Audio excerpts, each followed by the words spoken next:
Bapak Ibu pembimbing dan juga reviewer yang sudah hadir di sini dan yang saya hormati peneliti eh,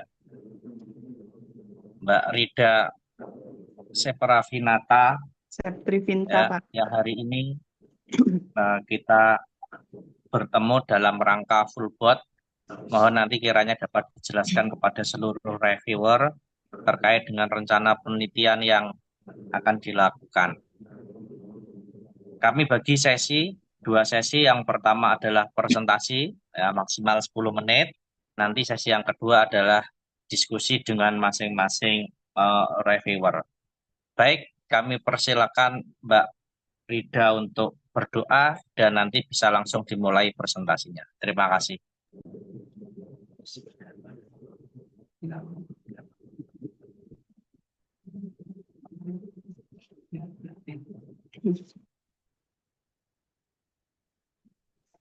Silakan dimulai. Oke, slideshow. Oke. Oke.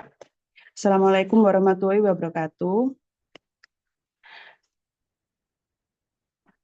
Yang saya hormati Bapak Ibu dosen yang sudah menyempatkan waktunya pagi ini untuk melihat saya sidang etik. Baiklah, saya akan menjelaskan tentang pengaruh kombinasi senam antihipertensi dan jus semangka terhadap penurunan tekanan darah di posyandu lansia Desa Labruk Lor. Next. Konsep intervensi senam hipertensi merupakan olahraga yang salah satunya bertujuan untuk meningkatkan aliran darah dan pasokan oksigen ke dalam otot-otot dalam rangka yang aktif khususnya terhadap otot jantung. Hasil penelitian yang dilakukan oleh Sakina menyimpulkan bahwa terdapat pengaruh yang signifikan antara senam hipertensi pada lansia dengan penurunan tekanan darah. Selain dengan senam antihipertensi, dapat diobati dengan konsumsi buah-buahan, salah satunya yaitu salah satu buah-buahan yang dapat digunakan untuk mencegah sekaligus menurunkan hipertensi adalah buah semangka. Semangka mengandung asam amino sitrulin, kalium, air, vitamin C, vitamin A, vitamin K, sehingga semangka dapat digunakan sebagai pengobatan alternatif untuk hipertensi. Kandungan kalium pada buah semangka mampu menurunkan efek natrium sehingga tekanan darah menurun. Kalium atau potasium juga berfungsi untuk menjaga kekentalan darah, menstabilkan darah, menurut Sari Kosim. Next. Mekanisme pemberian intervensi yang pertama, peneliti mengajukan permohonan izin penelitian dari kampus Universitas Hafsawati Pesantren Zainul Hasan Prodi S1 Keperawatan. Yang kedua, peneliti mengajukan permohonan izin penelitian dengan melampirkan surat pengantar dari kampus kepada Kepala Dinas Kesehatan P2KB Kabupaten Lumajang dan Puskesmas Rogotunan Kabupaten Lumajang. Yang ketiga, peneliti mengumpulkan enumerator. Yang keempat, peneliti melatih dan melakukan persamaan persepsi kepada enumerator tentang latihan senam antihipertensi dan pembuatan jus semangka. Yang kelima, peneliti menetapkan responden sesuai kriteria inklusi. Yang keenam, peneliti mengundang responden. Yang ketujuh, peneliti menjelaskan prosedur dan tujuan penelitian. Yang kedelapan, peneliti memberikan lembar inform konsen untuk ditandatangani responden atau keluarga. Yang kesembilan, peneliti atau enumerator mengukur tekanan darah sebelum diberikan intervensi kepada kelompok intervensi dan kelompok kontrol atau pretest. Peneliti atau enumerator memberikan terapi senam antihipertensi dan jus semangka kepada kelompok intervensi. Pelaksanaan senam antihipertensi dilaksanakan dalam durasi 5-20 menit. Gerakan senam antihipertensi meliputi gerakan pemanasan terlebih dahulu, lalu menuju ke gerakan inti. Di sini ada 17 gerakan inti, lalu ditutup dengan gerakan pendinginan. Setelah itu responden diberi waktu untuk istirahat kurang lebih 5 menit, lalu minum jus semangka sebanyak 300 cc. Senam antihipertensi dilaksanakan selama 14 hari pada pagi hari, sedangkan jus semangka sebaiknya diminum 1 kali pada pagi hari. Yang ke-10, peneliti atau enumerator mengukur tekanan darah sesudah diberikan intervensi pada kelompok intervensi dan kelompok kontrol.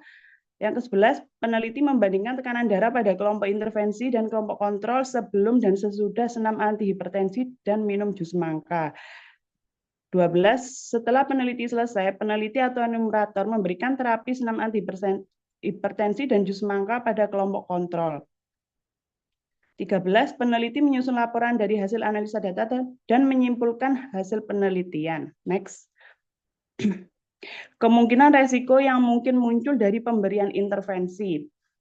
Potensi resiko dalam pelaksanaan senam antihipertensi antara lain, yang pertama kelelahan berlebih, yang kedua cedera fisik, yang ketiga ketidakseimbangan dan jatuh. Potensi resiko mengkonsumsi jus semangka antara lain sering buang air kecil. Next. Rencana penanganan atas resiko yang mungkin muncul. Kelelahan berlebih. Rencana penanganannya yaitu peneliti memberikan waktu istirahat yang cukup serta menghentikan latihan dan memberikan air minum. Cedera fisik, peneliti segera menghentikan aktivitas dan melakukan pertolongan pertama seperti mengompres bagian yang cedera dengan es. Ketidakseimbangan dan jatuh, untuk menghindari responden mengalami ketidakseimbangan dan jatuh, peneliti memastikan lingkungan aman dari benda yang bisa menyebabkan tersandung. Sering buang air kecil, peneliti memberikan health education kepada responden atau keluarga untuk mengurangi asupan cairan lain untuk sementara waktu untuk menghindari kelebihan cairan dalam tubuh. Jika sering buang air kecil disertai gejala lain seperti rasa sakit, ketidaknyamanan, atau perubahan warna urin, sebaiknya konsultasikan dengan dokter untuk memastikan tidak ada masalah kesehatan yang mendasarinya. Next. Terima kasih. Baik, terima kasih pada peneliti. Selanjutnya kita diskusi. Tadi kalau kita dengarkan sudah ada paparan dari peneliti terkait dengan tahapan pemberian senam dan juga jus, dan juga ada risiko dan penanganan yang diberikan. Baik, untuk kesempatan yang pertama kami persilakan kepada Bapak Ahmad Busairi, waktu dan tempat kami persilakan. Terima kasih, Nato. Bu Rida? Oke, Pak. Iya, ya. Nah, sebenarnya yang harus dijelaskan di protokolnya Bu Rida ya yang barusan dipresentasikan itu, Bu. Gitu. Oke. Jadi ya itu yang belum ada ya, karena sama halnya dengan beberapa penelitian di beberapa pengusulan beberapa tahun lalu dari mahasiswi kebidanan Proksus itu ada yang mengusulkan penelitian dengan intervensi ekstrak daun kelor ya untuk meningkatkan HB pada pasien bumil. Waktu itu pengusul berkilah bahwa bukannya daun kelor itu dikonsumsi tiap hari menjadi kuah dan seterusnya. Ya, tapi tidak sesering intervensi yang kita kerjakan. Kalau sehari harus 3 kali makan daun kelor, maka kemungkinan terjadinya komplikasi itu juga akan muncul. Sama dengan jus semangka. Kita mungkin mengkonsumsi harian ya, tapi tidak setiap hari juga. Nah, kalau itu harus setiap hari dan dan kalau saya lihat durasinya itu selama 14 hari, 1 hari 1 kali, itu eh, sangat mungkin terjadi perubahan dari yang mungkin biasa dilakukan. Jadi hal itu yang kita khawatirkan. Eh, respondennya Bu Rida memang tidak se ekstrim responden teman-teman di kebidanan ya, di mana mereka yang hamil dengan ada janin di dalam dan itu akan double impact ya terkena. Dan itu yang menjadi concern dari tim etik. Ya, karena etik itu moto utamanya adalah perlindungan responden. Ya. Jangan sampai manfaat daripada resiko lebih besar manfaatnya. Lebih besar resikonya ya. Dan itu yang harus dihindari. Maka keputusan waktu itu karena mahasiswa kurang mampu mempertanggungjawabkan nanti ketika mahasiswa juga kurang tahu tentang efek samping dari pemberian ekstrak daun kelor itu dalam kurun waktu yang sudah ditentukan dalam penelitian. Dan mahasiswa juga tidak tahu kandungan klinis dari daun kelor yang mungkin berdampak efek samping. Maka kita sarankan penelitiannya waktu itu dihentikan. Sehingga mahasiswa tersebut harus menyusun proposal ulang yang sifatnya lebih friendly ya, responden friendly ya. Nah, hal ini juga apalagi ini in vivo ya Bu, memasukkan zat kandungan tertentu ke dalam tubuh pasien. Ya, walaupun itu tadi yang saya sebut di awal, walaupun jus mangga itu dikonsumsi harian, ya. Tapi dengan dosis tertentu yang sudah ditentukan peneliti itu sangat mungkin menimbulkan efek pada responden dan itu yang tidak diharapkan dalam penelitian. Bukan tidak bisa diteliti, bisa, tapi memerlukan effort yang lebih. Ya, Ibu harus tahu kandungan jus mangga selain yang Ibu sebutkan tadi kan efek positifnya, mungkinkah ada kandungan semangka dalam semangka itu yang justru kalau dikonsumsi dalam kurun waktu tertentu justru menyebabkan efek negatif. Itu yang Ibu juga harus tahu. Karena ketika itu diketahui, Ibu akan buat rencana penanganan. Dan Ibu juga akan tahu adverse event atau komplikasi atau risiko yang mungkin akan muncul kalau dikonsumsi dalam kurun waktu tertentu. Itu yang harus diindikan ya Bu. Ibu tadi sudah menyebutkan kita tidak bisa menyatakan ya kita berharap Pak semoga tidak ada apa-apa dalam penelitian. Ya, harapan orang begitu ya, tapi kejadian itu kan tidak tidak namanya adverse event ya, kejadian yang tidak diharapkan. Maka itu yang harus dibuatkan rencana intervensi, rencana penanganan. Tadi Ibu sudah sebutkan itu nanti yang ditampilkan dalam protokol. Kemarin kita kurang informasi tentang itu, maka kita minta Ibu untuk presentasi. Ya, jadi presentasi ini. Jadi nanti ketika dinyatakan layak etik, pertanggungjawaban itu selain pada peneliti juga kita sebagai tim etik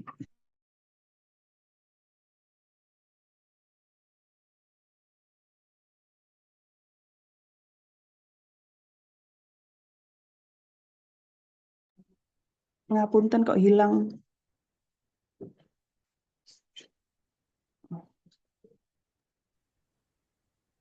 Kelihatannya Pak Kuseri terpental, Bu. Sinyal mungkin. Nggih. Oke, sambil menunggu beliaunya masuk kembali. Ini beliaunya sudah masuk nih. Monggo bisa dilanjutkan kembali Pak Kuseri, monggo. tadi karena laptopnya kehabisan baterai. Ini kebetulan di depan kelas juga. Jadi saya kira itu ya Bu Rida bisa di copy ya, maksudnya bisa ditangkap ya Bu apa yang Nggih. maksud. Jadi Nggih, ya Pak. itu intinya bahwa etik itu concern pada perlindungan. Sering saya sampaikan peneliti pasti diuntungkan dengan data yang didapat. Lalu pertanyaannya responden dapat keuntungan. Ya, jadi Bu Rida setelah melakukan intervensi dapat data, terus pasiennya ini bagaimana gitu. Apalagi sampai ada komplikasi. Nah, itu Ibu harus ini. Karena intervensi itu adalah perlakuan yang secara sengaja diberikan dalam waktu masa penelitian. Maka semua komplikasi atau risiko yang timbul karena penelitian itu menjadi tanggung jawab. Itu yang diatur dalam uji etik dan harus dipertanggungjawabkan. Itu saya kira ya Bu Rida untuk penjelasannya. Nanti nanti direvisi dalam protokol sehingga apa yang tertulis dalam protokol itu Ibu sadari bahwa dari intervensi yang akan diberikan sangat mungkin muncul komplikasi sehingga Ibu siap dengan rencana. Saya kira demikian. Pak Sekretaris Bu Rida bisa ditangkap ya Bu? Nggih, bisa Pak Kuseri. Matur nuwun. Ya. Oke, monggo dilanjut Pak Nanto, matur nuwun. Baik, terima kasih Pak Kus. Untuk yang kedua kami persilakan kepada reviewer Ibu Hajah Mutmainah. Waktu dan tempat kami persilakan. Monggo Bu Hajah.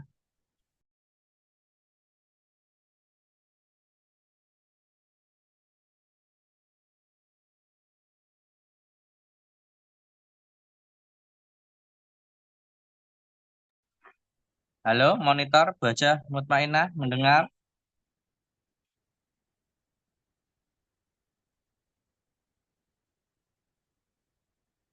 Bu Hajah? Bu Hajah Mutmainah.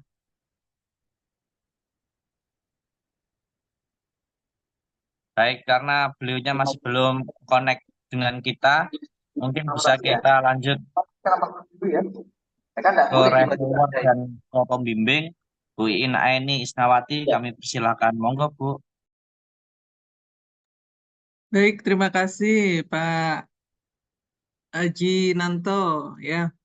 Bu Rida, seperti yang saya sampaikan kemarin ya, Yang Nggih, Bu. pertama, berkasmu itu salah judul. Nggih, Yo, siap banget, Bu. walaupun di dalamnya itu topiknya sudah jenengan itu. Nah ini Bu Haja sudah masuk, mungkin Bu Haja dulu aja ya, khawatirnya nggak ada waktu nanti. Pak Haji Nanto, nggih. Bu Haja duluan mawon. Monggo Bu Mutmainah sakit connect Bu. Iya, iya. Ya, terima kasih Pak Haji. Mohon maaf, Bu Rida. Ini saya sedang di jalan. Ternyata laptopnya tadi ini nggak saya klik apa namanya rekamannya, jadi nggak keluar suaranya. Oke, Nggih, Bu. Bu Rida menyimak tadi yang disampaikan oleh Pak Kuser. Jadi saya tidak akan mengulang ke itu ya Bu ya. Jadi yang masukan dari saya.